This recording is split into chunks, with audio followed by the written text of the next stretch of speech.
оны білмейді, ең болмаса біреуін айт десең оны да білмейді, қазір жасаса болар. Оны мойындау керек.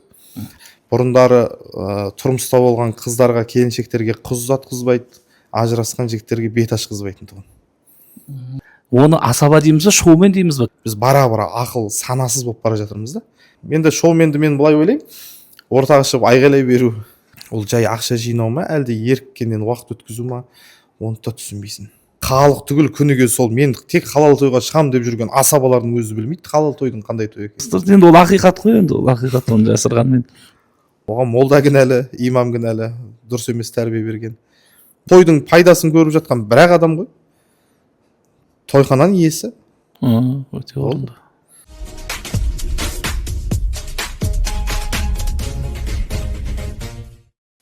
Ассалаумағалейкум, құрметті жақсылар, құрметті көрермендер. Міне бүгін кезекті подкастымыз. Бүгін бізде қонақта оңтүстік өңірінің Түркістан, Кентау қаласының Түркістан облысының азулы асабасы, биыл 2025 жылы Түркістан облысының үздік асабасы атанған мінекей Әлібай Берік бауырымыз арнайы бізде бүгін подкастта қонақта. Қош келдіңіз. Ассалаумағалейкум. Тәке, рахмет. Енді студияңызға шақырғанымызға көргенімізге қуаныштымыз. Берік, қош келдіңіз. Енді біздің бұл подкасттың басты мақсаты өзіңіз сияқты осы елге қызмет жасап жүрген, тойға қызмет жасап жүрген, жалпы қандай кәсіп болсын, жалпы халыққа елге қызмет жасап жүрген азаматтарды елге таныстыру. Енді алғаш қойылатын сұрақ, өзіңіз жалпы Кентаудың тумасысыз, өзіңіз жайлы бір ауыз кішкене ақпарат беріп, өзіңіз таныстыра кетсеңіз. Студияңыздың мақсаты жайында естіп бір қуанып қалдық. Негізі осындай бір қаламызға да осындай бір негізі студиялар, подкаст, видеолар қазіргі, себебі 21 ғасыр бұқаралық ақпараттың дамыған заманы. Кентау қаласының тумасымын. Осы Кентау қаласында туылғанбыз, өскенбіз. Осы Кентау қаласынан нөмір 14-ші Әл-Фараби мектебінде тәлім алдық, тәрбие алдық. Кентаудың нанын жедік, суын іштік. Мектепті бітірер-бітірмес осы той саласына келдік. Той саласында қанша қызмет бар, бишіден басқасын бәрін атқарып шықтық. Әнші де болдық, асаба да болдық. Тіпті керек десе бейне таспаға түсіріп, елдің көңілін көтеріп, музыка қоятын, ондай да күндер кештік бастан. Қазір енді асабалықтамыз. Енді мен жалпы өзім білем ғой, енді осы асабалыққа қай жылы бастадыңыз дейсіз? Қанша жыл болды асабалық бастағаныңызға? 2006-2007-тен бері осы той саласындамын. Яғни сіз осы Кентау қаласында алғаш бастаған асабалар, жас асабалардың бірі деп айтайыншы, сол уақыттағы, десек болады ғой, десек. Енді сіз 2 күндік құдалықтың аяқ жағын көрдіңіз. Соңғы легін көрдіңіз. Үйде болатын құдалықтарды көрдіңіз, жалпы. Үйде болатын емес, біз құдалықты көрдік, жалпы. Жалпы құдалықты көрдік. Ол үйде болатын ондай емес, біз жалпы құдалықты көрдік. Қазір құдалық жоқ қой. Сол енді осыдан 20 жыл бұрын 2006-2007 жылдарға оралайықшы. Ол кезде құдалық пен қазір құдалық тойдың айырмашылығы неде? Қалай ойлайсыз? Мен былай айтайын. Қазір құдалық той деген жоқ. Атымен жоқ десем болады. Оған менің дәлелдерім де бар. Құда шақыру. Құданы қайда шақырасың сен? Үйге шаңырақ көрсетесің. Құдаңды шақырып, міне сенің қызың осы үйге келін болып келді. Біздің шаңырағымыз осы бір бөлмелі үй болсын, бұл лашық болсын, жалдамалы пәтер болсын. Біз осында тұрамыз. Қызың осы жаққа келін болып келді. Болмаса сіздердің күйеу балдарыңыз осы үйде өскен деген сынды таныстыру, ең әуелі өзіңді таныстыру, шаңырағын таныстыру. Құдалық тойға мен алдыңғы бір видеоларда да айта кеткем, негізі құдалық тойға ең жақын сүттің бетіндегі қаймақтар. Қазір өңшең депутат, мектептің директоры сондайларды алып баратын заман болды ғой. Құдалық, одан кейін құдалық шақырғаннан кейін ағайын туысқанын көрсетіп, мына қыздарыңыздың, келіндеріңіздің нағашысы бар, әлде жаңа ағасы бар, осы жанымызда тұрған ауылға бар, ол шаңырақтан бір ауыз тиіңіз деп. Құдалық тойдың мақсаты екі ел бір-бірімен тығыз танысу. Қазір құдалық деген жоқ деп айта аламын, себебі құдалық деп оны мейрамханаға шақырады, сағат 1-ге дейді, 1:30-2-де келеді құдалар. Сонымен сағат 5-те тойхананы босатып беру керек. Бір-бірін көріп, атын жаттамақ түгіл, түрін де көріп үлгермейді. Сонымен жаңағы ол айналдырған 3 сағаттың 1,5 сағаты әйелдердің ашқал-ташқалына кетеді. Ол несі құдалық болды? Сосын мен айтамын, бүгін құдалық жоқ биыл. Жоқ, құдалық деген дүние қалған жоқ. Енді қазір құдалықтар 3 сағат болады дейсіз ғой, енді 3 сағат 2 сағатта бітіп қалады. Бұрындары 10 сағат болатын бе? 2 тәулікке баратын еді ғой. 2 тәулікке дейін Тона барады. жатып. Сол қазір енді көп асабалар көпке топырақ шашпаймыз енді. Бір-екі асабалар бар, мынау құдалықта ойын ойнатады да. Может, талғам сондай, сұраныс сондай шығар, ойынға бола шақыратын шығар. Сол бұрындар сол құдалықта ойын дейтін нәрсе болатын ба еді, жалпы ойын ойнататын ба едіңіздер? Жоқ, қазір негізі дәукеді жалпы тамадаларды ғана бүйтіп кінәлауға да болмайды, себебі сұраныс солай, халықтың талғамы сондай. Бұрындары ел, жұрт, ағайын туысқан үлкен қариялар, апалардың бәрі неге қарайтын еді? Асабаның сөзіне қарайтын. Сөзіне қарайтын. Сүбелі сөздері бар ма, мән мағынасы бар, әңгімелері бар ма? Құдалыққа себеп үлкен қариялар келетін, апалар келетін, сол кісілерге жағатын әңгімелерді айтатын, термелерді айтатын, қазақтың салт дәстүрі, жаңағы ру, осының барлығын түбегейлі зерттеген, кітап оқыған, кітаптың бетін ашқан. Қазіргі балалар кітап десең кітаптың не екенін де білмейді ғой негізінде. Ұялы телефон, тиктокты ашады, ана тамада не істеп жатыр, мына тамада қандай ойын істеп жатыр. Ойын істеу ол ең жеңіл жағы. Ал құдалық тойда қазағымыздың саңлақтары бар қаншама, артынан қаншама білім, ілім, тәлім, тәрбие қалдырып кеткен. Абай Құнанбаев, Мұхтар Әуезов, Ильяс Жансүгіров, Міржақып Дулатов, Мұқағали Мақатаев, сол кісілердің қанша өлең шумақтары бар, асыл әңгімелері бар, ұрпаққа аманат етіп кеткен Абай Құнанбаевтың қаншама қара сөздері бар. Абайдың қанша қара сөзі бар десең, оны білмейді. Ең болмаса біреуін айт десең, оны да білмейді. Қазір жасаса болар. Оны мойындау керек.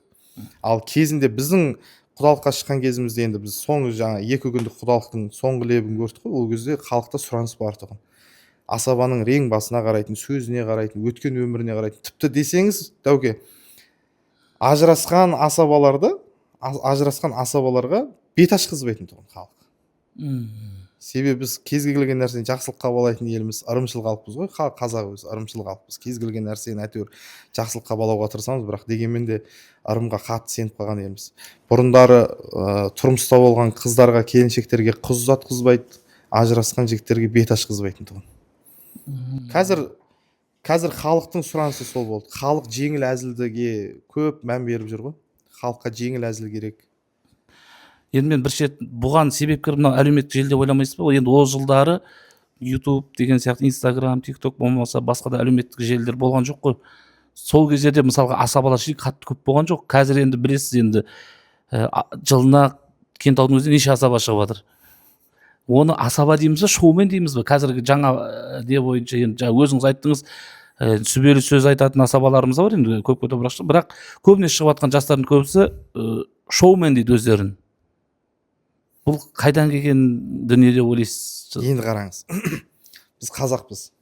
Қазақта асаба да, тамада да, шоумен де деген сөз негіз болма. Түбегейлі ол сөз болма. Бізде қазақта есіңізде болса, той басшы деген сөз болған. Той басшы. Яғни бір кісіге, той басшыға той табысталады. Тойдың басынан соңына дейін кім қалай сөйлейді, кім қайда билейді, қалай болады, тағамды тіпті қанша уақыт алып келу керек, осының барлығын той басшы шешетін. Қазір енді асаба сөзі бізге мына шығыс жақтан келді, тамада сөзі бізге Европадан келді. Енді мынау шоумен деген сөзіміз енді білмеймін қай жақтан бізге қазір тап болып төбемізге келе қалған. Себебі біз қазір мына шоумен жігіттердің өздеріне сен шоуменсің ба десең, я дейді, бірақ шоумен деген сөздің мағынасы не десең, өздері білмейді. Я мен шоуменмін дейді. Енді шоуменді мен былай ойлаймын, ортаға шығып айғайлай беру. Ортаға шығып айғайлап жаңағыдай бәрекелді, оң қанат, сол қанат, айғайлап, шапалақ. Солау деп тұрмын. Енді қазір қарасаңызшы дәуке. Сол жылдары Instagram, TikTok, YouTube болған жоқ. Бірақ асабаларда да, халықта да білім болды. Өте орынды. Сіз байқайсыз ба, қазір әлеуметтік желі дамып жатыр ғой. Бірақ біз әлеуметтік желіні дұрыс қолданбаймыз да. TikTok, Instagram, барлығы қазір Threads деген тағы да шықты. Біз әлеуметтік желі көбейген сайын біз не болып бара жатырмыз? Деградировать етеді, орысша деградация деген сөз. Біз бара-бара ақыл, санасыз болып бара жатырмыз да. Біз жоқ сол бар нәрседен керегімізді алудың орнына өзімізге. Жоқ, біз деградацияға ұшырап бара жатқан сияқтымыз, байқайсыз ба? Бұрындары осы әлеуметтік желілерсіз халық жақсы нәрсе іздейтін, жақсы нәрсе сұрайтын, өзі үшін киінетін, барлығын өз үшін өмір сүретін, бала шағасы үшін. Қазір не?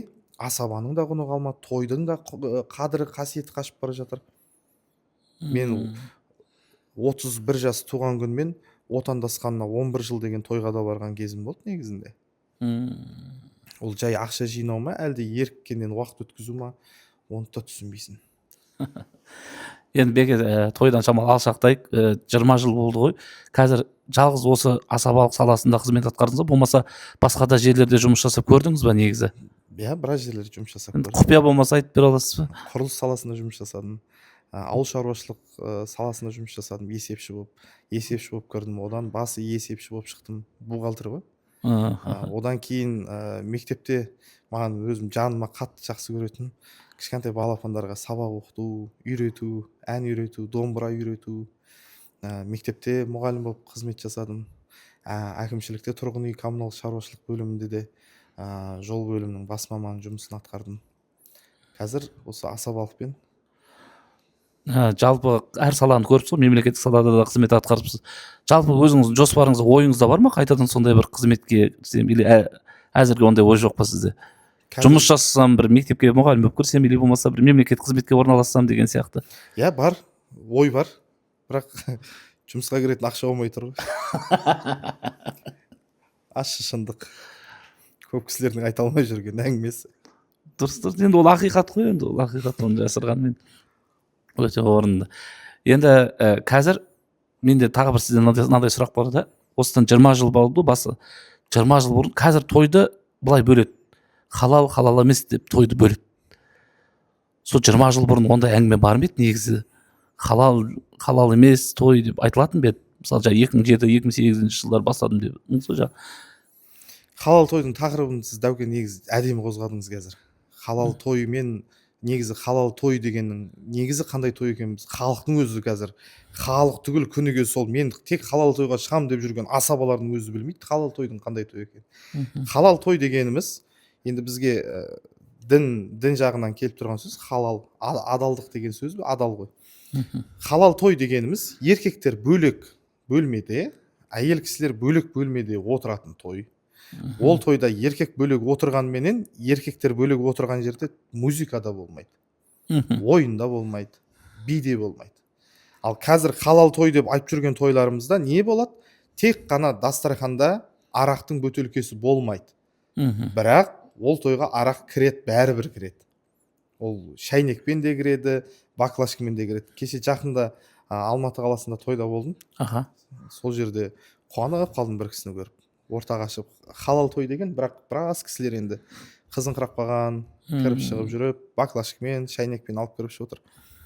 Бір кісі шығып әдемі айтты: әй жігіттер, халал той деп шақырды, жалпы той деп шақырды, дастарханға арақ қойған жоқ.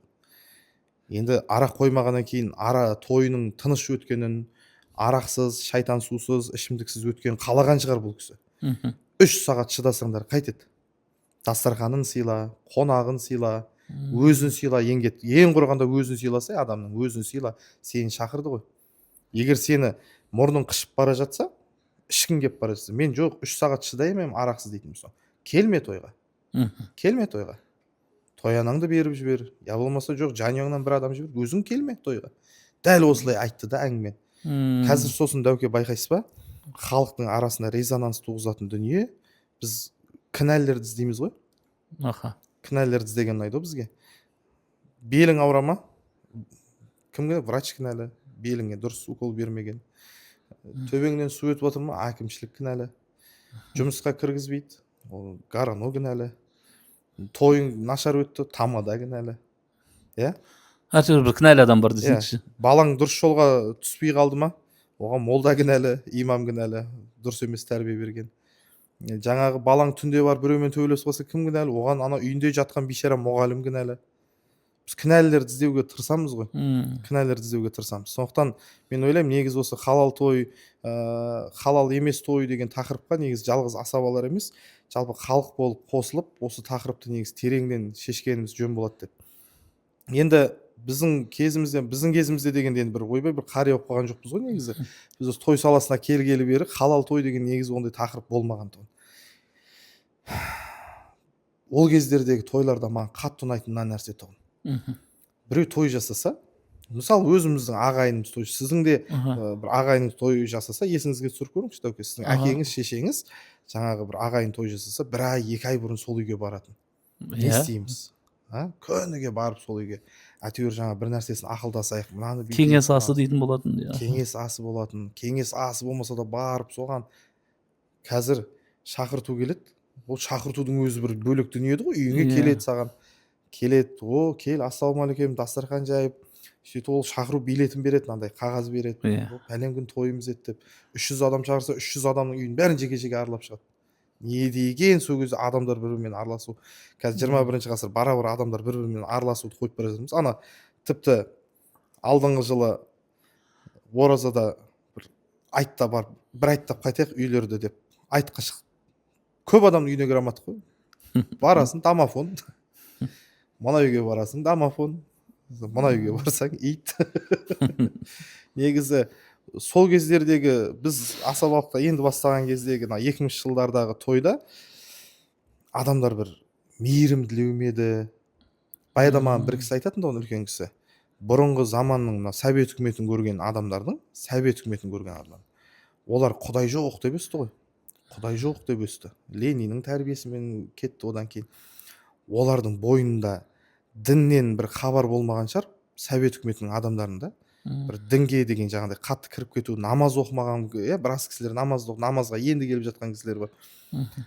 Намаз оқымаған шығар, бірақ оларда адамгершілік деген болды да. Ал қазір байқайсыз ба, адамдардың бәрінде дін бар да, адамгершілік жоқ. Сыйласу жоқ, құрмет жоқ бір-біріне деген. Бізде тойда негізі халал харам деп бөліп жатқаны адамдардың бір-біріне деген қатыгездігі бәрі осының ішіне кіріп кетеді. Бұрындары халал той, харам той, сен қандай той жасап жатсың, ол қызық емес соған. Адамдардың барлығы сен той жасасаң, барлығы сенің үйіңе келіп, ағылып, ойбай, арқа-жарқа қуанып, әйтеуір көпшілікпен бірге той өтіп кететін. Қазір той жасайды, телефонмен пригласение жібереді, келеді, келгеннен кейін әйтеуір журналды ашып, бізге не беріп еді? 10 мың, 5 мың қосып, 15 мыңға апарайық. Адам өзі ақшадан қысылып отқан кезде мынау да той істейтін кезде істеді ау деп ше. Сондай болды ғой негізі әңгіменің ашығы. Тойға 200 адам шақырсаң, соның 150-і ренжіп келеді саған. Әңгіменің ашығы ренжіп келеді. 50-і қуанып келетін шығар, 150-і ренжіп келеді. Ақша жоқ кезде бұл да той істеп.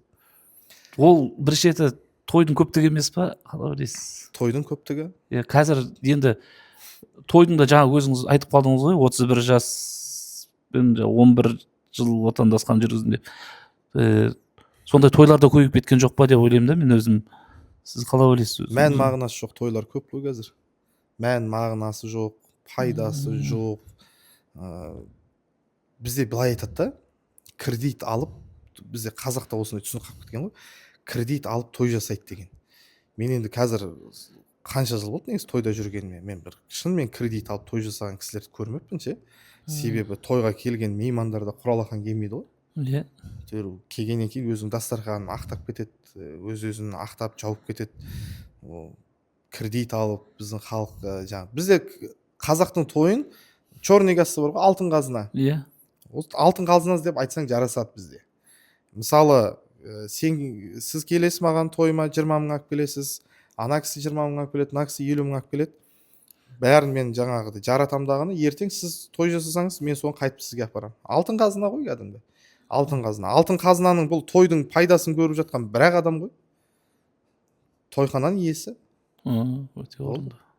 Пайдасын көріп жатқан бір-ақ адам. Осы орайда Жүсіп Ақшора көкеміздің айтқаны бар еді. Қазір той деген көйіп кетті. Бізге негізі бір осындай сұхбатында көріп қалдым да. Бізге негізі баланы үйлендірген үйлену той, құдалық той, сосын сүндет той мен қыз ұзату той керек. Болды, қалған тойдың не керегі бар деген сияқты бір әңгімесін естіп қалдым да. Сіз ол кісінің соның несімен келісесіз бе? Келісем. 5 той қазір үлкен бір үйлену тойдың бір шет жағына айналып бара жатыр. Адамдар бақталасу болып кетті ғой қазір. Мен алғашқы 5 тойлар есімде қазір. Менде тіпті кассеталары да бар үйде. 5 тойға бесік, 5-6 көрпе шешесімен, одан кейін жаңағы тарататындары, жаңағыдай ойыншық сондайлары. Балаға киім 5-6 киім, сонымен келетін. Еркектер жоқ бірақ. Еркегінде 4 ақ әйел, 4-5 әйел. келеді. Ол ана жаңағы алып келген заттарын сол 4-5 әйел көтеріп келеді өздері. Қазір енді не деген сұмдық ана. Бүйтіп келеді, газель келеді. Ай, заттарын түсіріп болсаң, артынан тағы бір газель келеді. Ай, енді болған шығарсың, ой, бұл әшейін майда 9 дейді тарататын. Артынан фура келеді бір кезде. Фура келеді, 5 түседі, 5-ің артынан мотоцикл, машина. Ол жаңа туылған шақалақ.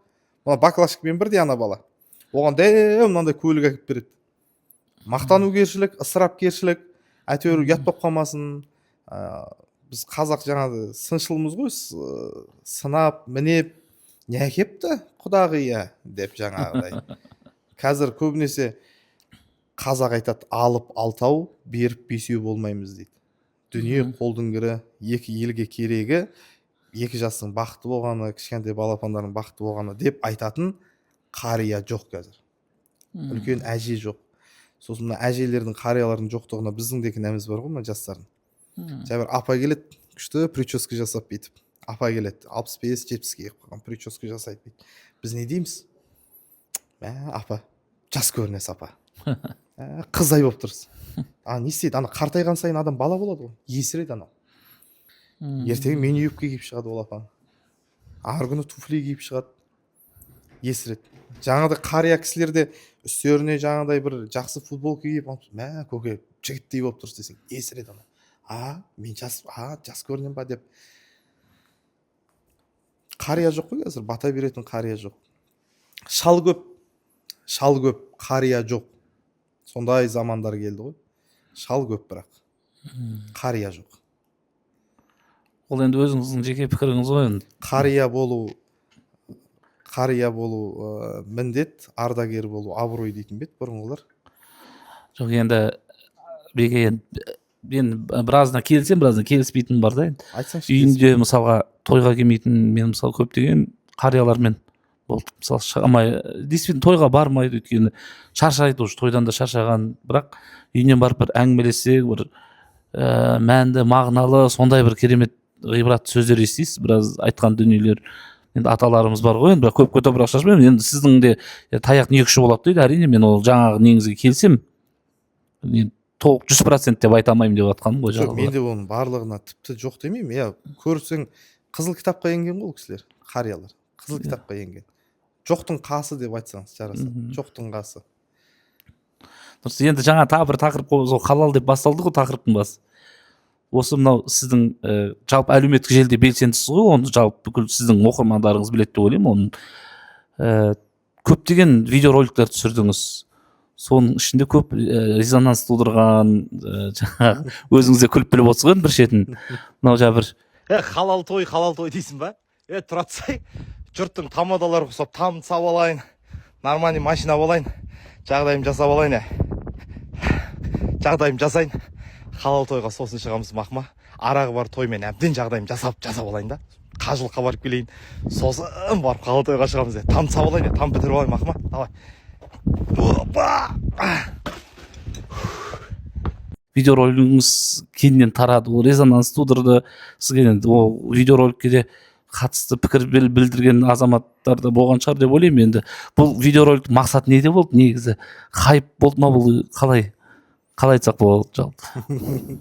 Негізі енді осы біріншіден өзім жағдайымды айта кетейін. Мен негізі 5-ші этажда 2 бөлмелі үйде 45 квадрат метр бөлмеде 2-ақ бөлме кішкене 5 бала шағаммен өмір сүріп келе жатырмын. Менде ешқандай жер үй жоқ, бастаған жер үй жоқ. Оны біз жаңағыдай жер үйлердің жаңа район салынып жатқан сол жерге барып, сол жерде біз түсіре салдық. Сөз иесін табады дейді ғой Дәуке. Жаңағыдай соңғы кезде мен халал тойға ғана шығамын, арақ тұрған жерге бармаймын деген асабаларға қатысты түсірілген видео бұл негізі.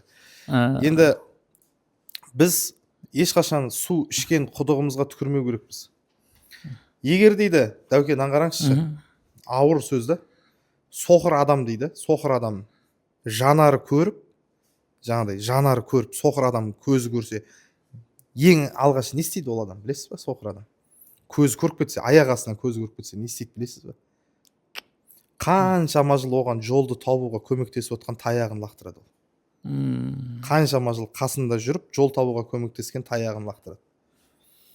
біз асабалар емес, жалпы адам баласы біз жеткен жетістігімізге қандай жолмен келдік, қандай кісілермен бірге келдік, қандай жолдардан өттік, біз осыны ұмытпау керекпіз да. Дұрыс, ол да дұрыс шығар бір жағынан. Халықты мен көп жаңағыдай тек халал тойға шығамын деген асабаларға былай айтамын да, неге сен тойдың иесіне мысалы саған хабарласады, мен той жасайын деп едім, біздің арағымыз бар дастарханымызда десе, неге сен ол кісіні көндірмейсің, үгіттемейсің? Сіз арағыңызды алып тастасаңызшы, мен сіздің тойыңыз көңілдірек өткізуге тырысамын. Арақты алып тастасаңыз, мен сізге пәлен пайыз жаңағыдай жеңілдік жасап берейін, скидка жасап берейін, мынауыңызды тегін істеп берейін сізге деп, сен ақыры енді дінге жақын екенсің. Дінге жақын екенсің, сен тазалық жақсы көреді екенсің, адалдықты жақсы көреді екенсің. Неге енді сен тек қана өзіңнің пайдаңды ғана ойлап, неге сен өзіңнің қара басыңмен кетесің? Сен пайдаңды тигізсей халыққа. Маған хабарласқан кісілерге мысалы мен жаңағыдай айтам, әпке, маған тойыңызды арақ тапсырсаңызшы. Біріншіден эконом жасайсыз арақтың ақшасынан. Үшіншіден қаншама адамдардың сауабын аласыз. Біз арақты ішіп алып былай айтады ғой, стакан ұстап айтайын да, арақты ұстап тұрып, дені сау болсын жігіттер дейді. Бірақ арақты ішіп болғаннан кейін не істейді? Ауырамыз. Дені сау болсын деп ішеміз, бірақ ауырамыз. Жігіттер жолымыз болсын дейміз, бірақ арақты ішіп алып аварияға түсіп жатамыз. Жігіттер достығымыз ажырамасын деп ішеміз, бірақ не істейміз? Ішіп алғаннан кейін бір-бірімізбен жағасы тосамыз. Осындай адамдарды, осындай жамандықтан сіз сақтайсың деп адамдарды осылай үгіттеп, арағыңызды алып тастаңызшы аға тойыңыздан. Әпке алып тастаңызшы, мен сізге осындай жаңағыдай жеңілдік жасайын деп. Неге алдамайды халықты? Неге қара басын ойлайды? Енді менің видеоға түсірген әңгімем ол қазір 21 ғасыр, қазір бәріміз көріп жүрген әлеуметтік желіде болып жатқан дүние.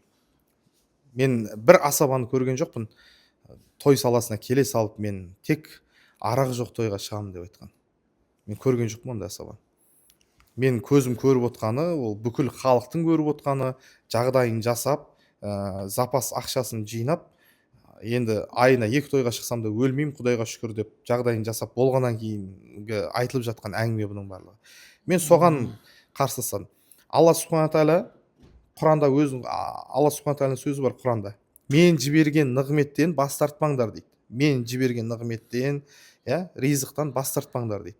Ал жатып алып, алма түс, аузыма піс, мен жаңағыдай анандайға барам, мен нандайға бармаймын деп алдыңа келіп тұрған бақты қайтару, ол өтірік тақуалық негізі. Өтірік тақуалық қой. Нұрсұлтан ұстаздың да біраз видеоларын көрсеңіз, осы өтірік тақуалық жайында да біраз әңгімелер жүрген. Халал тойға ғана шығамын деп өз-өзіңді алдап. Енді дін жайында, енді біз дін маманы емеспіз ғой деп негізінде. Бірақ енді арақ тұрған жерге жаңағы біраз жігіттер умра сапарына барып келгеннен кейін, үлкен қажылыққа барып келгеннен кейінге шығып жатқан әңгіме ғой бұл. Алла Субхана тағала айтады, арақ тұрған жерге барлығына, тасушыға, құюшыға, әкелушіге, берушіге, көрушіге, ішушіге, барлығына менің лағнетім, Алланың лағнеті арақ тұрған жерге. Енді сен Алладан қорқатын пенде болсаң, сен дінге шынымен адал жігіт азамат болсаң, сен халал тойға бардың, халал той деп жарайды, көндік оған. Музыкасы бар, би жарысы бар, мини-юбка киіп жүрген қыздар ана жерде, көздің зинасы бар. Мақұл, халал той дейік. Осы асабалардың сөзіне көндім, ал жарайды, халал той. Бардың, барғаннан кейін сен көрдің. Біреу баклажкамен арақ кіргізді. Таста да шығып кетті. Дінге берік болсаң, таста да шығып кетті. Тойдың егесі ұрып өлтірсін. Алланың жолында шахид болып өлесің заты. Шығып кет ана жерден. Өйткені не деді? Құранда не деді? Арақ тұрған жерге Алланың лағнеті деді. Сен лағнетке ұшырап қойдың. Оны біраз асабалар былай айтады. Біз ұстаздардан сұрадық дейді. Егер сені арақ жоқ той деп шақырып алып, тойдың егесі, болмаса жанындағы достары байқамай арақ кіргізіп жіберсе дейді. Сенің мойныңнан бар күнә төгіледі деген олардың. Күнәсі төгіледі деген да, күнәсінің бәрі сол жаңағы алдап шақырған адамдардың мойнына кетеді. Бұлар өз-өздерін солай алдап алған да. Бірақ мен айтам да, сен жарайды мақұл. Бүгін сен білмей қалдың. Саған арақ жоқ деді, бардың, білмей қалдың. Барсаң, арағын кіргізіп жатыр. сен той неге сынайсың? Мен мынау арақ тұрған жерге мен жүрмеймін негізі. Енді менің күнә арқалап қалдым қазір. Енді сен мені алдап шақырғаннан кейін күнәнің бәрі саған кетті. Мақұл, 1 күн, 2 күн, 3-ші күн, 4-ші күн. Бірақ сен іштей сана сезіміңмен біліп тұрсың ғой. Ертеңгі халал тойда да бәрібір баклажкамен арақ беретін. Біліп тұрсың ғой сен. Музыканың харам екенін біліп тұрсың ғой сен. Кеудесін ашып алған, менюкмен жүрген қыздарға қарауға болмайтын. Біліп тұрсың ғой сен. Неге бардың сен тойға? Неге бардың? Ол жай ғана өз-өзіңді алдап арақ қоймайды дастарханға, бірақ былай алып кіріп ішіп жүр. Сол арақтың ішінде жүрсін, сен бәрібір айналып келген. Бәрі айналып келгенде арақтың ішінде жүрсін. Өз-өздерін алдау ғой дәуке негізі.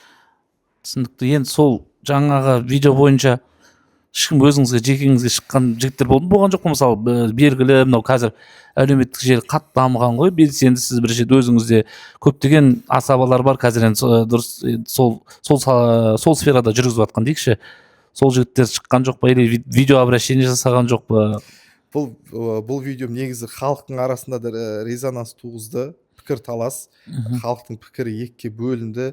Бір кісілер бұл видеоны шынымен мені түсіріп жатыр деп, сен аман-есен үйді бітіруіңе кім кепіл деп, жаңағыдай ол жерде әзілдің түп тамырын түсінбеген кісілер болды да. Ана бетін ғана көріп, түп мағынасын жетпей, бір кісілер әзіл екенін түсініп қараған жігіттер болды. Ал енді осы видеоға қатысты 1-2 асабалар видео түсірді, өздерінің инстаграм парақшаларына түсірді, бірақ енді ол асабалар мені жақсы таниды негізі. Бірақ Түркістанның бір асабасы осындай видео түсіріпті деп жаңағыдай маған видео обращение жасағандар болды. Бірақ енді ол жігіттер мені таниды негізі. Кім екенімді, атым кім екенін, қай жақта тұратын адам екенін бәрін біледі. Жеке өзіме шыққан жоқ. Себебі шындық қой бұл. Ақиқат сөздің айғағы айтылды, ол жерде тәтті сөздің қаймағы айтылды. Сен неге олай түсірдің деп айтуға ешкімнің хақысы да жоқ деп ойлаймын. Өйткені ол менің жеке парақшам. Жеке парақшамда өзімнің ойымды толық жеткізуге мен толық құқығым бар. Бәрекелді. Енді мынау той саласына тағы да оралайық. Енді мысалға 20 жылдан бері неше түрлі тойды көріп келеді, неше түрлі буындар шығып келеді, неше түрлі осы уақытқа неше түрлі ойындар шықты. Енді қазіргі жас асабаларға көңіліңіз тола ма негізі? Қазіргі жас асабаларға? Иә, шоумендерге дейші. Шоумендерге десеңші, жаңа асаба қалмады ғой негізі. Шоумендерге дейін. Қазіргі шоумендерге көңілім толмайды. Себебі жаңағы басында, осы подкасттың басындағы айтылған әңгіме ізденіс жоқ қой. Ізденіс бірақ нәрседе телефон. Мен қазір шынымды айтайын, инстаграмға көп видеоларымды салуға қорқам. Ойындарымды, әңгімелерімді салуға қорқам. Себебі сен бүгін бір әңгіме айтсаң, жаңағыдай әзіл айтсаң, ойын түсірсең, ертеңіне Қазақстанның түкпір-түкпірінде сол ойнатылып жатады негізі. Қорқасың қазір. Асабаларда ізденіс жоқ қой. Ізденіс жоқ. Кіммен, қайда, қалай сөйлеу керек екенін білмейді асабалардың. Жүйесімен сөйлеу. Қарияны қариядай, ананы анадай. Мысалы, 2 нәрсеге ешқашан әзіл айтуға болмайды. 2 нәрсеге. Адамның киіміне және де бет-келбетіне. Киіміне ол бұйырғанын киеді адам. Бұйырғанын, ақшасы жеткенін киеді. Түрге неге әзілдесуге болмайды? Өйткені Алла берді ол түрді. Адам, мен мынандай түр берші деп магазинде полкада тұрмайды ғой түр деген. Так, бүгін мен мынандай құлақ алайыншы. Так, бұрын бар ма мынандай дегенше? Жоқ қой ондай. Алла берді осы түрімізге. Сондықтан түрге мазақтап, біз қазір жас асабаларды мен көп жерде байқаймын, түрге көп әзілдеседі. Түрге жаңағыдай әйел кісілер шығып келе жатса, менің үйімдегі пердемді киіп алыпсыз үстіңізге дей салады. Үйіңізде не халатпен шығып кете сағас па дейді. Біз асабалар көпшіліктің алдында тұрып бетіміз әбден қалың болып кеткен ғой негізі. Халықтың алдына шығып сөйлеу оңай дүние емес. Ана кісіні, әйел затын, әсіресе әйел затын бүкіл елдің халықтың алдына шығарып алып, сен біздің үйдегі пердегі сияқты киім киіп алыпсың, қандай прическа, шашың, басыңды духовкаға тығып шыққансың ба деген әзілдер ауыр. осының бір жаңа керемет айтып отырсыз, енді кейін осы көрсе шоумендер бір құлақ қағысып өзіне керектігін алады деп ойлаймын да. Енді бұрындары мысалы сіз той бастап жүрген кездер, енді бәріміз идеальный ешкім жоқ қой, адам болсын, пенде болсын, кемшілік болады, тойда да болсын. Үлкен азулы асаба көкелеріміздің, мысалы ағаларымыздың сын айтатын бе еді сіздерге, сын айтылатын бе еді сізге, жеке өзіңізге, мысалға, ай бала, мына жерің дұрыс болмады, осын келесіде айтпай ақ қойсаң деген сияқты. Сол сын айтылсыншы деп біз өзіміз сұранып баратын едік қой негізі. Өзіміз барып аға көке, мен осы жерде бір әйтеуір біз кезінде мүмкіншілігінше жастардың емес, біз үлкен кісілердің рахмет айтқанын қалап тұратынымыз негізі. Өзіміздің құрдас замандастарымыз емес, үлкен кісілер, ай балам, сені туған шешеңе рахмет десе ше, кеттің ғой, үйге келіп мамаң айтасың ғой бірден, мама, мен бүгін құдалықта болдым, өйстіп үлкен бір апа келіп, балам, сені туған шешеңе рахмет деп айтты десең, шешең мәз болып сенімен. Осындай үлкен кісілерден бата алуға асықтық та, сондықтан біз үлкен асабалардан сұрадық. Көке, мен осындай нәрсені айтып жүредім, я болмаса мен бір бақылап көресіз ба, мен қай жерде қандай бір қателік жүргіздім деп. Олар айтады, айтқан нәрсені миымызға тоқыдық, барынша үйренуге тырыстық. Сол қазір жаңағы осы тақырыпты да мен айтайын дедім, жас балдарға, шоумендерге айтсаң жетсіз қапсын. Көре алмай жатыр деймін ба? Өзіңе қарап алмай ма? Кеше мен если что 150 адамды жарырғам деп. Еще бүйтеді ғой. Дәуке, ана қарсаңшы, ана видео сор болды. Ана видео сор болды. Өшіріп тастау керек еді. Бүкіл тойхананың компьютерінен.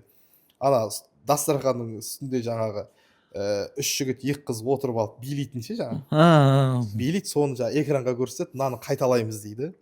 Соны бүкіл тойхана отыраттан халық қайталайды ананы. Соны түсіріп алады, мобилға көріп. Түсіріп алған халықтың бәрі қайталады.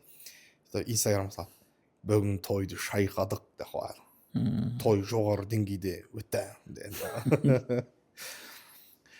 Жаңа мысалға сол сіздер бастаған Инстаграм, жаңа YouTube ештеңе болмады ғой. Яғни ол кездегі асабаларды халық кәдімгі тойда көріп, на жігіт, на асаба менің тойым жүргізуге лайықты екен деп сіздер сөйтіп тойына шақыратын бе еді? Негізі қазір көп нәрсе әлеуметтік желі арқылы ғой. Мысалға кей тойларға келесің, мысалға кейбір тойларда танымай, жаңа өзіңіз айтпақшы, әлеуметтік желі арқылы ешқандай асаба бір онша емес тойын ешкім самайды ғой. Енді өзіміз де самаймыз, өтірік айтып не істейміз? Мысалы Инстаграм болмаса парақшамызға ең тойдың қызықты өткен моменттерін саламыз, халық көреді. Оны көрген емес тойда живой, бірақ мына асаба жынды екен, осыны шақырсам қазір менің тойымды айырады дейді да, сонымен заказ береді. Келгеннен кейін ол бәрі той ойдағыдай болмай қалады деген сияқты әңгіме ғой. Ол кездегі қалай еді деп жатырмын да. Әдемі қозғадыңыз осы тақырыпты. Неге осыны қозғамай жатыр деп шынымен. Біздің кезімізде жаңағыдай біздің кезіміз деген сөз кетіп қала берді ау. Бір баяғы қариялар. Жоқ, енді 20 жыл бұрын шықтыңыз ғой. YouTube жоқ кезде деңізші, әлеуметтік желі дамыған кез жоқ кезде деп айтамын. Әлеуметтік желі дамымаған кездерде тойда жаңағыдай сені көріп, жүзіңді көріп, түріңді, бойыңды көріп, сөзіңді тыңдап, ай осы асаба дұрыс болады ау, ертең келген қонағымнан ұят болмайды ау деп нөміріңді жазып алып, нөмірмен қоса, есіңізде болса, адрес жазып алатын. Үйге келеді ол кісілер, келеді, сөйтіп кіреді, дастарханға отырады, 2-3 адам болып келеді, сөйтеді тан айтады, біз апрельде той жасасақ па дейді, сәуірде дейді. Той басшы деген осыдан шыққан, сөйтеміз, ақылдасамыз. Сіз онда сәуір айының 18-іне қойыңыз тойыңызды. Құдалықты күндіз бір күн бұрын жасаймыз, ертеңіне той болады деп сөйтіп ақылдасып, үйге келіп, осылай заказ беріп, тапсырыс беріп кететін той негізі. Қазір енді барлығы телефоннан ғой. Жаңа өзіңіз айтпақша, интернет арқылы бізге оңтүстікке негізі солтүстіктің асабаларының менталитеті өте бермейді. Бірақ жаңа Инстаграмнан жарып атқан видеоларды көреді, тағын шақыртады. Той оның пәленбай миллион береді, той өткеннен кейін. Ай, аттеген ай, мына жері болмай қалды, ай, аттеген ай деген ауылдағының ауыз сасық деп басқа қалалардан. Негізі әр қаланың өзінің, сол қаланың суын ішкен, сол қаланың адамдарымен күніге жүздесіп танысып болған асабаны сол жерде жалдай берген сол дұрыс болады ғой негізінде. Бізде қазір асабаға хабарласады, ұялы телефон арқылы сөйлеседі, оған жаңағыдай заклад береді, болды. Сосын сол той күні жолығады бірге. той күні жолығады, 3 сағаттық жұмыс, көңілден шықпаса шықпады, шықса шықты. Біздің кезімізде ол оңай дүние емес еді ғой, үйге келетін. Тапсырыс берушілер үйге келетін, әңгімелесетін едік, сұхбаттасатын едік, танысатын едік. Сіздер нелсіздер? Нелсіздер? Осындай сұрақтар көп туындайтын. Қазір әлеуметтік желіде хит асабалар бар енді, Мәдин асаба дейді. Өз мына кішкентай кентау қаласы болса да, сол асабаларды мысалға жалдап жатады да, осы тойларға мысалға осы 2025-тің өзінде қанша рет келіп кетті, мысалға 1 миллионның үстінде келетін асабалар бар. Ал енді бізде қазір жасырып не істейміз енді, қазір кентау қаласында минималь сол 40-50 мыңнан басталатын шығар асабалар қызметтің өзі деймін да, енді төменін айтып жатырмын да, содан басталып арман қарай кете береді енді. Кентауда қымбат айтып жібердіңіз ғой, 40-50 мың деп. Қатты қымбат айтып жібердім. Қымбат айтып жібердіңіз. 10 мыңға да бет ашып жүрген жігіттер бар ғой. Енді оны енді көзбен көріп қолмен ұстамаған. Естіп қау өседі ғой, естиміз ғой. Қазір көпке топырақ шашпай ақ қойып деп жатырмын да беке. Көпшілік емес қой, жүз арасында санаулысы ғой. Бейлі енді ол өзіңіздің жеке ойыңыз, пікіріңіз. Енді мен соны айтайын дегенім, енді ол 1 миллиондық, 1,5 миллиондық асабаларды мен енді әртістер келсе оған өкпем жоқ. Енді олар сол әртіс болу үшін анау Жанатбек ағамыздың айтқан сөзі бар еді, мафия мен тақияның әнмен ән үшін жүрген Жанатбек ағамыздың. Мен осы лицом үшін, осы түрім үшін мен қаншама театрларда еңбек еттім, телеарналарда еңбек еттім. Осы дәрежеге мен маңдай термен еңбегім арқылы келдім. Сол еңбегімнің жемісі деп білем деп бір осындай сұхбаттасқанда айтқаны бар еді.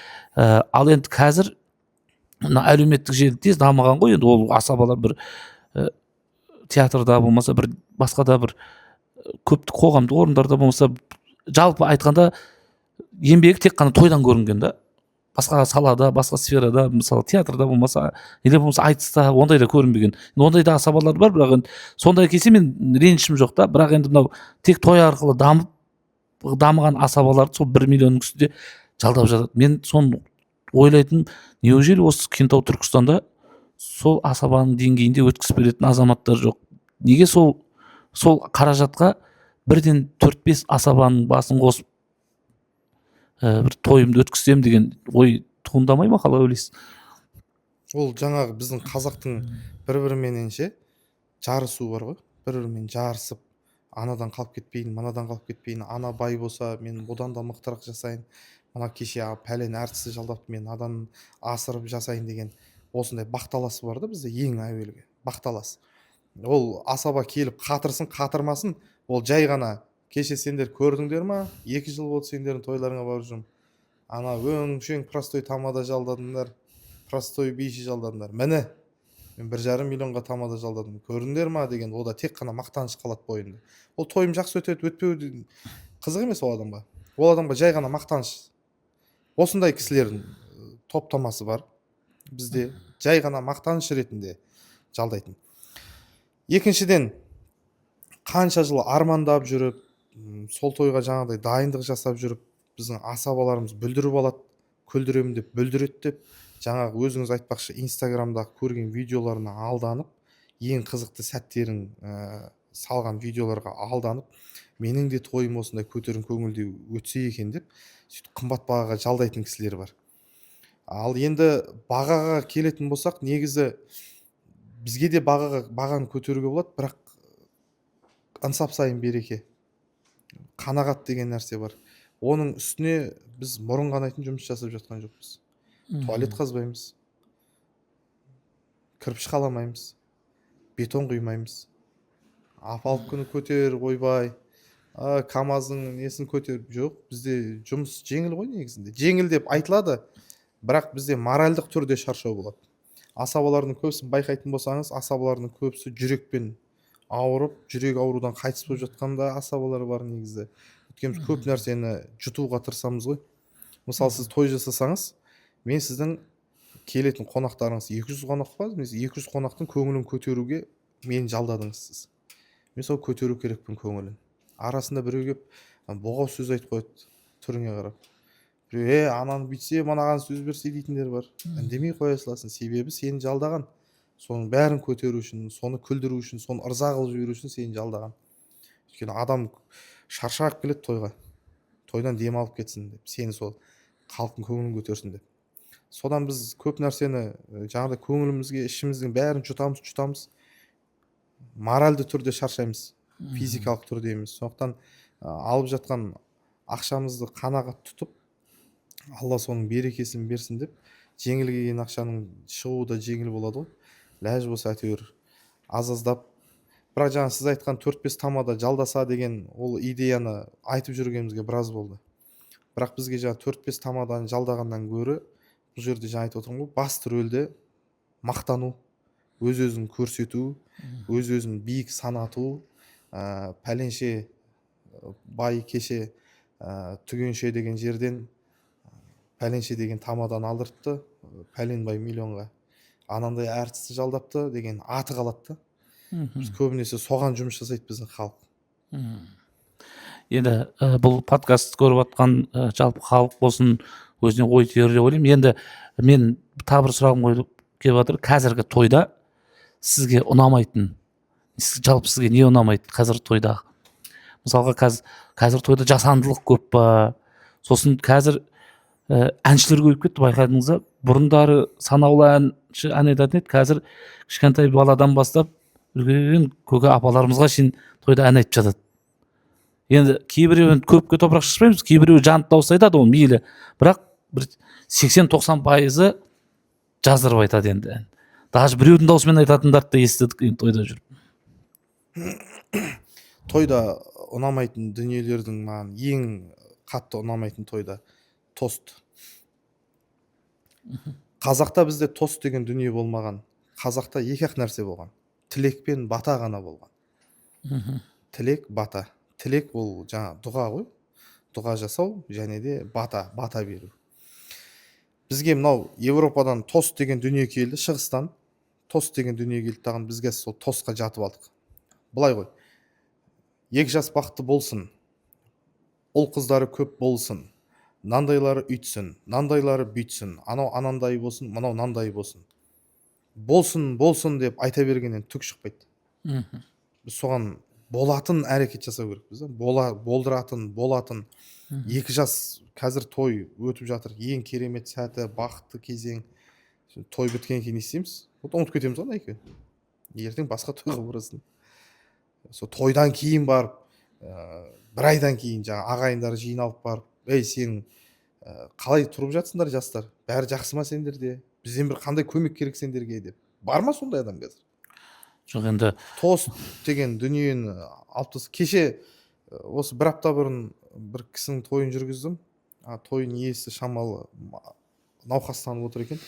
Әкелерін алып келді тойға, әйтеуір әкелерінің туған күні, бірақ әкелер жарамай отыр тойдан. Шыққан қонақтарға мен бір ауыз айттым. Араларыңыздан 1-2 кісі сөйлесін. Бұл кісіге музыка жақпай отыр қазір. Көп үйіне қайтару керек бұл кісіні. Жарамай тұр десек. Халық әдейі істейді ғой. 10 сағат сөйлейді ғой. 10 сағат сөйлейді. 100-ге жет, 200-ге жет. Ұл қызың баққандай көр, нандай да. Бата деген беретін бізде. Қариялар бата беретін. Алақаның жай бата. Бата деген ең қымбат дүние. Бата алу ол дегенің ол ешқандай ақшаға сатып аламайсың бата. Бата деген болады. Одан кейін дұға. Дұға үйде отырып, осы екі жас бақытты болса екен, Алла осы екі жасқа бір ансап бер, екеуіне береке бер деп. Дұға деген іштен айтылатын нәрселер да. Іштен, тілек деген іштен айтылатын нәрселер. Біз қазір тостқа жатып алдық. Тойдан ұнамайтын, маған ең қатты ұнамайтын тост қой. Енді бекет, ол қалай енді? Тост болмаса той қалай болады сонда? Мысалы мен елестете алмай тұрмын да. Той үлкендер шықты, батасын берді, одан кейін ары қарай. Менің Instagram парақшам тағы да көрсеңіз, негізі тостсыз, тілексіз өткен тойлар бар. Керемет. Тойды өзі 3-4 сағат уақыт. Сол 3-4 сағаттың ішінде келген қонақтар, біз енді асаба болып жалданғаннан кейін, біз енді аз ақшаға барып тұрған жоқпыз ол жерде. Бізде ішімізде өнерімізді көрсеткіміз келеді, әңгімемізді айтқымыз келеді, әзілімізді айтып, ойын жасап, сол жерде біз соны көрсеткіміз келеді. Егер халық тілекті барынша аз қылып, тойға қатысып, қарап отырса, біз барынша тойды қызықты еткізуге өзіміз әрекет жасайтын. Сен қазір нағашыларға сөз бердің, сосын тойда көрінбейтін андай нәрселер бар ғой. Сен нағашыларға сөз бердің, нағашыларды билеп отырғаннан кейін шықтың дағы енді той негесі 50 подарка алып қойған мына жақта. Әйтеуір арасында бір шамалы уақыт ұтайын деп бір 10 минут ойын жасайын десең, мына жақтан бір кісі келеді түрткілеп. Ағайынға қашан төз бересің? Қайту керек. Қайта берсе қайтқың келсе. Сен біреу ұстап отыр ма? Тос бер, біз қайтамыз. Қайтсай құры, неғып келдің тойға? Сен қайту үшін шақырды ма тойға? Шақырды ма, отыр тойда қонақ болып. Қайтқың келе ма, қайта бер. Барып тамадан түрткілеп тос бер, бізге қайтамыз. Коллектив деген сор болды әсіресе. Қайтамыз, азында жұмыс. Отқан халықтың ешқайсында жұмыс жоқ, ана коллективте ғана жұмыс бар. Бәрі жұмыссыз аналарда жұмыс бар да. Оны тойының егесі көрмейді. Сөйтіп ойынды тоқтатамыз, амал жоқ тоқтатамыз. Сөйтіп шақырамыз ананы. Шығаттан асығып тұрған адам ол, қайтамыз деп. 10 сағат тос сөйлейді, арасында бір қатын шығып ән айтады. Сөйтіп оларға тос бересің, тос беріп атқан үстіне тағы біреу келеді. Ана сен неге мынаған сөз бердің, неғып бізге бердің? Той негесі оны көріп тұрған жоқ, естіп тұрған жоқ. Сөйтіп той негесі келеді бір кезде. Сен жаңа әжептәуір ойын бастап едің. Мен қанша сыйлық алып қойдым. Неге ойнатпайсың? Ойнатсай. Енді ойнатып жатсаң үлкен кісілер келеді. Ана көршілерде бір үлкен апалар, қариялар болып қалады. Сол енді өкпелердер, енді орынды ғой енді бір жағынан. Өйткені ол кісілерде бүйтіп тойға қарап отыр, ол кісілер қызық емес та той. Қызық емес біраз кісілерге. Әйтеуір шақырғаннан кейін ұялғаннан барады. Енді ойын істеп отырсың, дастарханда отырып, "Әй, босай тамада. Не мышып кеттің?" Сен ойынды енді әлі бастаған да жоқсың бейшара. Ана енді тасырсың. "Не мышып кеттің? Тос берсе ертерек қайтайық" дейді. Тойға меймандардың келуінен тойдан кетуі тез соңғы кезде. Онымен келісемін. Келуінен кетуі тез. Тойдың той иелері, бізге тапсырыс беретін той иелері барынша мысалы былай береді. Пәленше асабасыз ба, иә, пәлен күн боссыз ба, иә, закладың бәрін алдың. Тойдың егесінің қоятын бірінші сұрағы: қандай ойын жасайсыз? Қандай ойын істейсіз? Қанша ойын істейсіз? Қандай сыйлық алайық дейді. Сыйлықтың мәселелері де бар. Сыйлықтарда қазір мен сыйлықты той иелеріне айтамын. Өзің тойға қонақ болып барған кезде қандай сыйлық ұтып алғың келеді, сондай сыйлық аш. Өтініш. Мысалы анау қазір бір пиала сор болды, 2 штук пиала. 2 штук пиаладан 10-10 алып қойды да, осыған ойын істе дейді. Ол 2 штук пиалаға ешкім ортаға шығып, жаңағыдай халыққа ешкім көрінгісі келмейді қазір. Аш жатқан адам жоқ қазір. Сен 2 пиалаң ешкім мұқтаж емес. Онда 2 пиаланың үйде 100-і бар дейді да, күліп отыра берді бетіңе. Сыйлыққа біз қатты мән бермейміз. Сосын пайдасы жоқ, жаңағыдай пайдасы жоқ нәрселерді жалдайды бізде. Той иелері пайдасы қажет жоқ ол нәрсенің. Соны тойға жалдайды. Бір күні бір тойға барсақ, тойға акробаттар жалдапты. Бір-бірінің үстіне секіріп бір нәрселерді көрді, ол қарап отқан жоқ ешкім. Ана балдардың секіріп жүрген балдардың өздеріне қызық болып отыр. Күшті секіріп жатыр бір-бірінің үстіне. Оны 300 мың ба, 150 мыңға жалдаған. 350 мыңға сен тойға келген қонақтарға сыйлық алшы, одан да әдемілеп тұрып сыйлық алшы. Келген адам бір нәрсе алып кеткісі келіп тұрады тойдан негізі. Бір кәмпит болса да әйтеуір жұғысыз болсын деп алғысы келеді. Үйінде бала шағасы бар, соған бір нәрсе мына тойдан саған алып келдім деп апарғысы келіп тұрады. Сол пәленбай мыңға сенің тойыңа адам уақытын қиып келеді, ақшасын қиып келеді. Келіншектер прическасын жасайды, басқа жиынға бармай сенің тойыңа келеді қонақ. Кеп тұрған адамға сен берші, одан да пәленбай миллиондап қажет емес нәрселерді жалдап тастамай. Жаңағы живой туралы, тірі дауыста ән айту туралы да әңгіме. Осы фонограммамен өзіміздің тойдағы, той саласында ақшаға жалданған әншілердің өзі фонограммамен ән айтады. Келген қонақтарға не де берейін дейсің? Қонақтардың да қазір арасынан негізі шақыру қағазына былай жазады ғой: Жандос, ұлымыз Жандос пен келініміз Диананың үйлену тойының қадірлі қонағы болуға шақырамыз дейді. Мен әлі бір шақырту қағазы көрмеппін. Тамаданың миын жеуге шақырамыз, музыканттың қанын ішуге шақырамыз. Болмаса бала шағаңызға 5000 теңгеге запись бастырып әкеп ән айтқыздырып, ақша жинап алуға шақырамыз деген. Сен қадірлі қонақ болуға деп шақырды. Кел, қадірлі қонақ болып отыр. Иә? Отыр, көр, тыңда. Ұнамай ма қайт үйге. Келіп жаңа тамаданың мазасын алып, музыканттың мазасын алып. Кейде жаңа музыканттың үлгермей жатады. Ананы қойып, мынаны қойып, сен ортада ойын істеп жатсаң, бір келіншектер барып тұрып алады түбінде. Біз пәленшесі едік, ән айтуымыз керек біздің деп. өзі үлгермей тойдың басында кел, ертерек кел, әрекетің жаса, қамданып қой. Сен мына жерде қанша дүниең бар көрінбейді. Сен енді жаңағы ойынмен алысып жатсаң, біреу келеді бізге тос бер дейді. Енді тоспен алысып жатсаң, мына жерден администратор келеді, тамақты шығарамыз дейді. Енді тамақты берейін деп жатсаң, мына жерден ана біреу келеді, менің қызым ән айту керек деп. Ойбай деп енді оның қызын жібересің, жақтан бишілер тұрады, ағай бізше деп. Көзге көрінбейтін дүниелер көп қой негізі. Осыны кейінгі кезде көп естіп жүрмін, көп тойлардан да естимін. Қазір тойдан шаршадық дейді. Жаңа өзіңіз бір шетін айтып қалдыңыз, ана лед экранда ойнататын ойындар бәрінікі бірдей болып кетті. Барасың, анау ананы істеп жатады. Екінші тойға барсаң, басқа адам дәл соны істеп жатады. Ізденіс жоқ қой. Асабаларда ізденіс жоқ.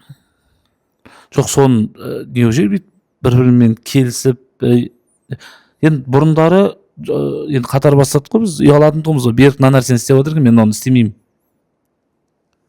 Мен лучше басқа жолын қарайын. Или ол кезде асаба аз беді деп ойлаймын да. Асабаның аздығы оған ешқандай қажет жоқ шығар. Бізде мысалы тұлға қалыптастыру деген болатын біздің кезде. Тұлға қалыптастыру, яғни мен берікпін. Мен өзімнің стилім бар, менің айтатын әңгімем бар. Мысалы қазір 3-4 шоумен жолығып қалса бір тойда, біреу кешік кеп қалса, сен ана экранда ананы ойын істедің ба? Ана ледті ұрдың ба? Деп тұрады бір-біріне. Өйткені жеке өздерінің стилі жоқ, жеке жаңағы өзінің менмін деген жаңағы мені жоқ та оларда. Бәр бір форматта бір ойын, ізденіс жоқ. Жаңағыдай қолы бос болса үйде телефон шұқылап жата береді, ютубтан қарап, пәленше тамада тойды жарды деген іздей отырады. Сосын асабалар емес, қазір көбінесе музыканттар жарып отыр ғой тойда. Тамада емес, музыкант жарып отыр ғой. Себебі асаба бір нәрсе айтса, үстінен музыкант бір жаңағыдай күлкілі бір әуен қойып, күлкілі бір сөз қойып, сомен той көтеріліп кетіп жатыр. Сондықтан қазір асабалар емес, диджейлердің бағасын көтеру керек ғой негізі. Солардың ізденісі жақсы болып жатыр.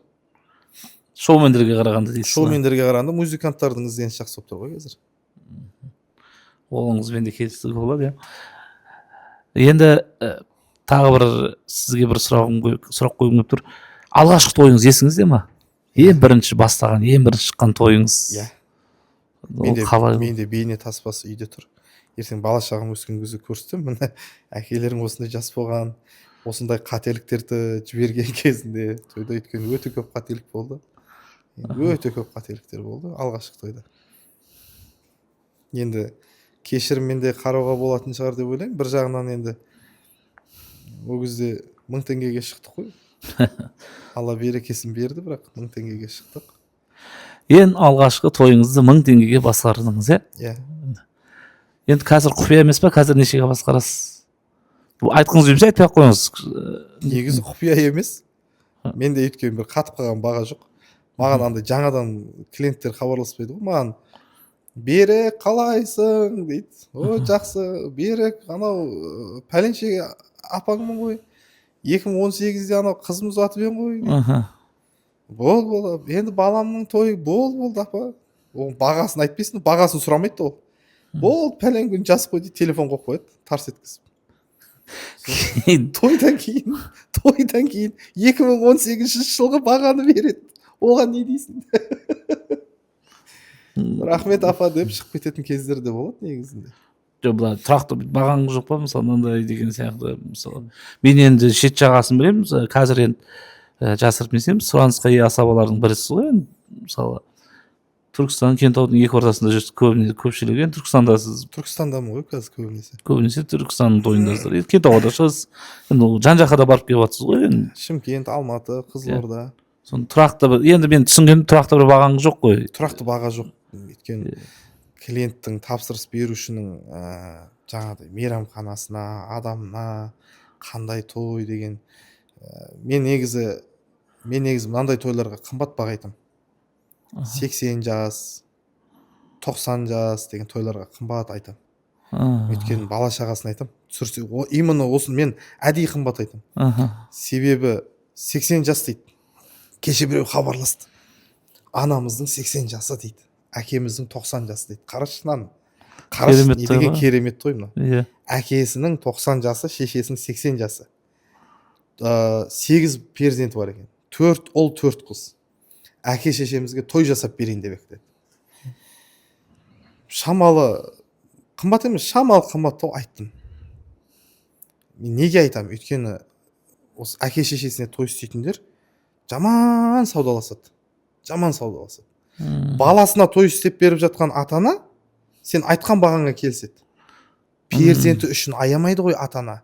Перзенті үшін аямайды, береді ол. Ойбай, бала мырза болсын. Ойбай, келіні мырза болсын. Қызым ұзатып жатыр ем, қызым ырза болып кетсінші, ұзатылып кетсінші деп ше. Әпше, 100 мың десін, болды. Бейшіше, 80 ойбай болды. Әнші, елім, ойбай болды. Қызыма ұнаса болды дейді. Балама ұнаса болды дейді. Ал әке шешесіне той жасап беріп жатқан ұллары мен қыздары, мін осы жерде ақшаға санасады ғой. 100 мың десең, ойбай, 40 мыңға болмай. Мен айтам да, мен әкем жоқ. Әкем болса той жасап берерім. Анам қайтыс болып кетті. Анам тірі болса той жасап берерім. Сен 4 ұл, 4 қызсың. Сен 8-іңді бір ана, бір әке бақты ғой, жеткізді осы дәрежеге.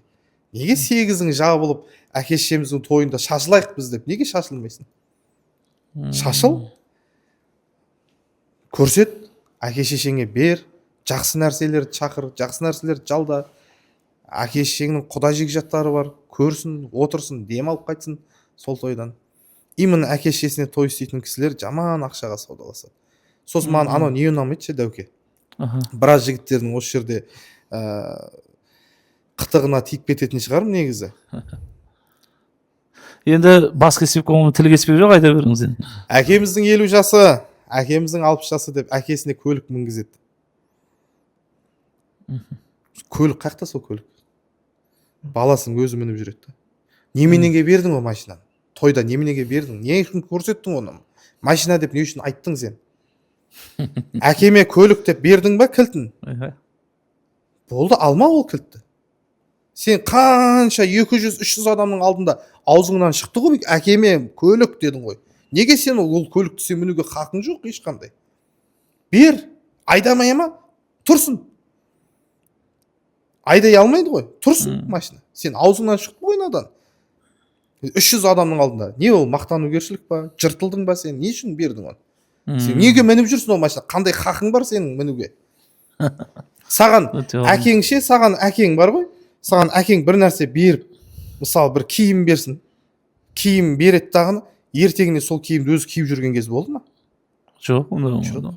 А сен неге әкеңе деп 300 адамның алдында көлігіңді бересің да, ертеңіне өзің айдап жүрсің? Неге? Өте орынды екен. Мен сосын айтатыным да, әке шешенің тойына келген кезде балдар жаман қысылады. Бір жерлері тарылып қаладан. Тарылып қалады бір жерлері. А баласына той жасап отқан ата-ана ешқашан тарылмайды. Балам разы болсыншы, келіні мырза болсыншы, қызы мырза болсыншы деп. Мына жерің өртенетін жағдайлар көп қой. Иә, өте орынды. Енді жақсы әңгімелерді айттық, жақсы дүниелерді айттық деп ойлаймын.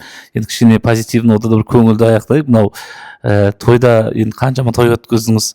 Тойдағы бір басыңыздан өткен бір қызықты оқиғаны ма? Мен енді бір неңіз есімде, енді ол кезде жаңа осы бастап жатқан жылдары құдалық үйде болатын еді ғой. Ол кезде мына Кентаудың водохранкінің үстінен күтіп алатындығын, газельмен келетіндігін, сол шатасып кетіп күткен сол бір оқиғаңызды айтып берсеңіз деп отырмын да, халықты. Енді ол оқиғаны 100% халықтың бәрі білмейді деп ойлаймын. Мен шет жағасын білемін. Құдалар келіп, құдалар Кентауға кіріп қапты.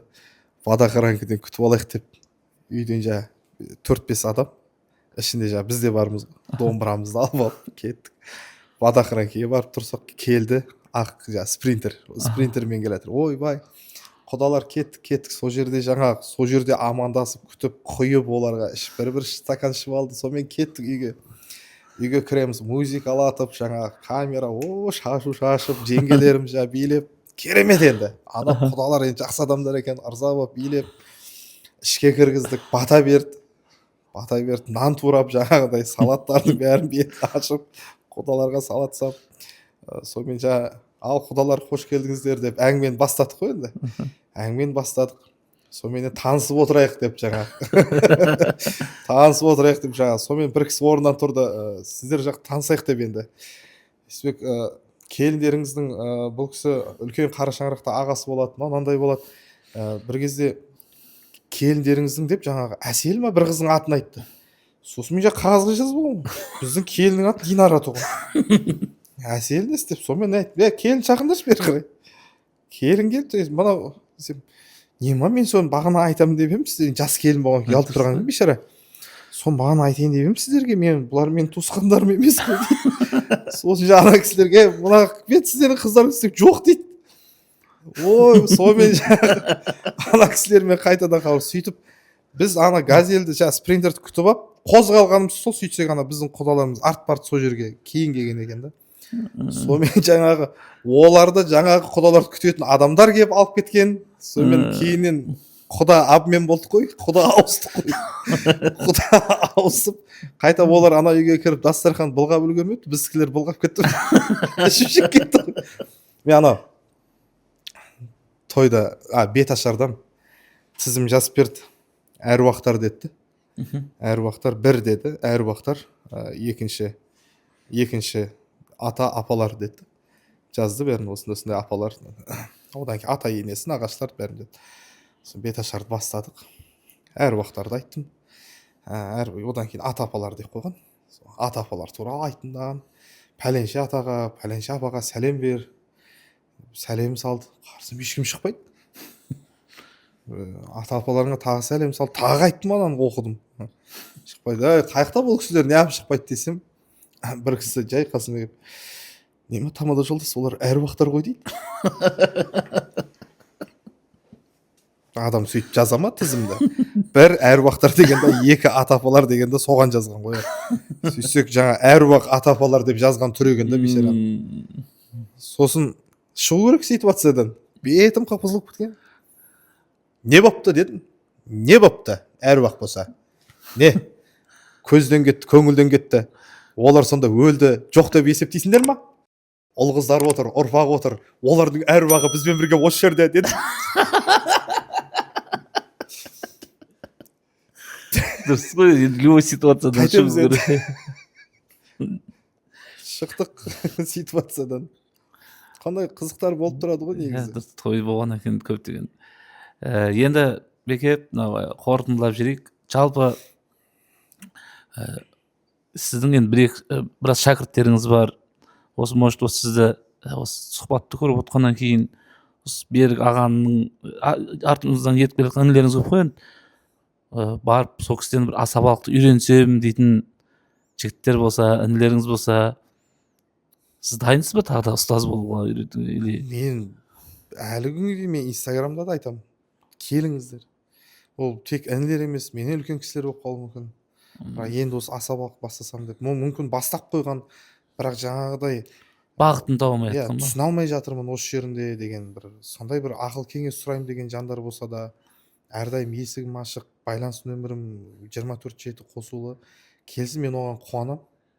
Мүмкін одан менің үйренетінім бар шығар. Егер менен бір нәрсе үйреніп, егер менен біреуге бір пайда тиіп жатса, қуанам маған қайта. Өйткені ертең сол арқылы маған алғыс кетіп жатса, сол арқылы жаңағыдай жұмысы көбейіп, ол бала шағасына нәпақасын нан апарса, ол қажет нәрсе, ол керек, хабарлассын. Тағы да бір мынау ізіңізді басып келе жатқан інілеріңізге, жас асабаларға, шоумендерге бір ауыз айтатын ақыл кеңесіңіз. Бір ауыз емес, көп болып тұр. Енді бір ауыз кеңес болып тұр. Өмірлеріңізде бір рет болсын өлең шумақтар жазылған, қара сөз жазылған, мақал мәтел жазылған кітап оқыңыздар. Кітапқа мен осы асабалықта жүрген кездегі жол түзеушім, жөн түзеушім, ұстазым деп айтуға бола ма, болмай ма?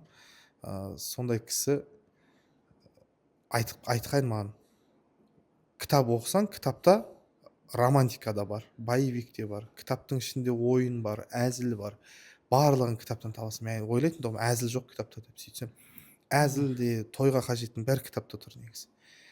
Сөз құрастыру, сөз ұйқастыру. Асабаларда ше негізі мына шоумен болсын, асабасы болсын, жүргізуші болсын, саған 200 адамды, 300 адамды, тіпті 500 адамды басқаруға мойныңа үлкен бір жүкті алғаннан кейін сенде бір-ақ нәрсе қатты дамыған болу керек. Импровизация. Мгм.